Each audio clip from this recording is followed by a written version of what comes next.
The new eProject Builder 3.0 is designed to accommodate direct funded or appropriations funded projects. Direct funded projects are funded upfront, for example, by governmental appropriations or company budget allocations, and are not financed. This video provides a brief overview of how to enter a direct funded project into eProject Builder. Like other project types, for direct funded projects, the project initiator, typically the customer, first initiates the project in the system and assigns the project builder, the party responsible for uploading data, to the project. For some direct funded projects, the customer may decide to fill both the project initiator and project builder roles. In other cases, the customer may ask the project contractor to play the project builder role and upload the project data to EPB. The designated project builder can enter project data by either populating the EPB data template or by entering data directly into the online system. This video covers entering a direct funded project into EPB via the data template, which is a recommended method. Direct funded projects can only be entered into the non-calculating EPB data template. Users cannot use a calculating template for direct funded projects.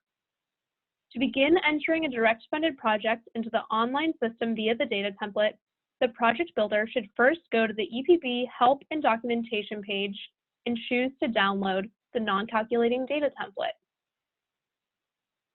The non-calculating template provides no financial calculations, though it does provide some totals at the bottom of the column. All project information must be entered manually. To fill out the data template, start on the summary schedule. You'll see the project agreement type field right at the top. Choose Direct Funded from the drop-down list. When the user chooses Direct Funded for the project agreement type, the EPB data template and online system display only the applicable terminology and fields for direct funded projects, as opposed to terminology for other project types. There are many fields that appear in the template for other project types, but do not appear in the template once direct funded is chosen. For this reason, it is extremely important to first designate direct funded as the project type before completing any other data entry. Once direct funded is chosen as a project type, users then complete all the relevant fields on the summary schedule. Users can ignore the annual escalation rate schedule, as well as Schedule 1 and Schedule 1U. These are grayed out as they are not relevant for direct funded projects. Schedule 2A is where users enter measure level or ECM level information for their project. Different fields capture information to characterize the ECM size and scope, as well as implementation price. Most importantly, this schedule captures the direct implementation cost for the ECM, as well as the ECM's markup, which includes overhead and profit. Users can also ignore Schedule 2B as it is not relevant for direct funded projects. Schedule 3 enables users to document any post-construction incentives and expenses for the project.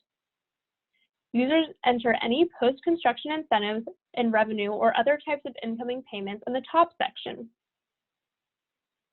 Enter any applicable performance period expenses in the lower section, for example, management or operations service expenses or M&V services expenses. On Schedule 4, users enter estimated annual resource and cost savings for each of the ECMs. Users may choose an M&V option if they wish to do so for their ECMs.